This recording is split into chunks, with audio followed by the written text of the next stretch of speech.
नमस्कार, मैं परवेश बामल और आप देख रहे हैं दैनिक ट्रिब्यून। आज की यह खबर शायद आपको बड़े नेशनल न्यूज चैनल्स के हेडलाइंस में ना मिले। वहां शायद राजनीति और ग्लैमर का शोर ज्यादा है, लेकिन यह खबर दिखाती है कि भारत में हमारे सिस्टम की नजरों में एक आम इंसान की जान की क्या कीमत है।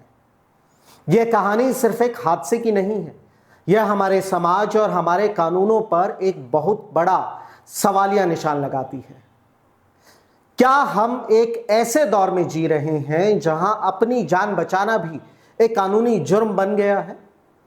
तारीख 9 मार्च 2026 सुबह का वक्त, हिमाचल प्रदेश के सोलन जिले का सारली गांव। 18 साल का एक छात्र परवेश शर्मा, जो आईटीआई का स्टूडेंट है, रोज की तरह अपने घर से कुछ ही दूरी पर स्थित अपने चाचा के घर दूध लेने निकला था, लेकिन शायद ही जानता था कि झाड़ियों के पीछे मौत घात लगाए बैठी है। एक मादा तेंदुए ने परवेश पर पीछे से हमला कर दिया। उसका सीधा निशाना परवेश की गर्दन थी और यहीं से शुरू हुई वो 12 मिनट की खौफनाक लड़ाई। परवेश निहत्था था, तेंदुआ उसके चेहरे और शरीर को अपने पंजों से नोच रहा था, लेकिन परवेश ने हार नहीं मानी। उसने तेंदुए के जबड़ों को अपने हाथों से पकड़ लिया ताकि वो गर्दन तक ना पहुंच सके। चीख पुकार के बीच परवेश ने पास पड़े पत्थरों और डंडों से तेंदुए पर जवाबी हमला किया। करीब 12 मिनट तक यह खूनी संघर्ष चलता रहा और आखिरकार अपनी जान बचाने की कोशिश में परवेश के हाथों उस तेंदुए की मौत हो गई। जब यह खबर फैली तो परवेश शर्मा को एक हीरो की तरह देखा गया। वन विभाग ने खुद आगे आकर उसे सेल्फ डिफेंस के लिए 5,000 रुपए की आर्थिक सहायता और सम्मान दिया। लेकिन हैरानी देखिए, महज 24 घंटे के अंदर ही बाजी पलट गई। 11 मार्च को वन विभाग ने उसी परवेश शर्मा के खिलाफ वाइल्ड लाइफ प्रोटेक्शन एक्ट 1972 की धारा 51 के तहत केस दर्ज कर लिया। वन विभाग के अधिकारियों का कहना है कि यह अनिवार्य प्रोटोकॉल है। अर्की के रेंज ऑफिसर अशोक कुमार के मुताबिक तेंदुआ एक शेड्यूल 1 का संरक्षित जानवर है और उसकी मौत पर एफआईआर दर्ज करना प्रक्रिया का हिस्सा है।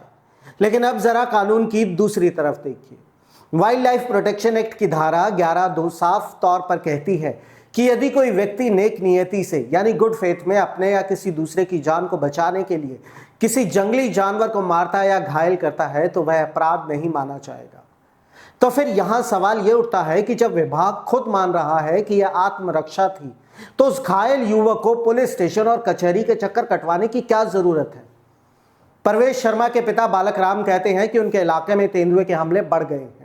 अभी कुछ दिन पहले ही एक बाइकर पर हमला हुआ था, कई पालतू जानवर उठाए जा चुके हैं। सोचिए, अगर उस दिन परवेश ने पलटकर वार नहीं किया होता तो क्या वन विभाग आज उनके परिवार को इतना ही प्रोटोकॉल समझा रहा होता?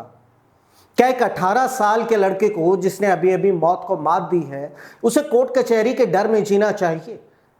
क्या हमारा सिस्टम इतना लचर है कि वह बहादुरी और शिकार के बीच का फर्क बिना एफआईआर दर्ज किए नहीं समझ सकता?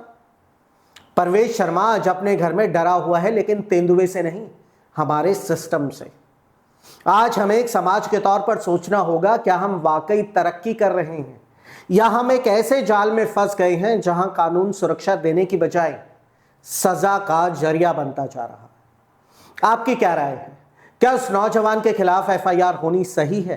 क्या सिस्टम को अपनी सोच नहीं बदलनी चाहिए? अपनी राय कमेंट में जरूर दें और इस वीडियो को शेयर करें ताकि यह बात सिस्टम के कानों तक पहुंचे।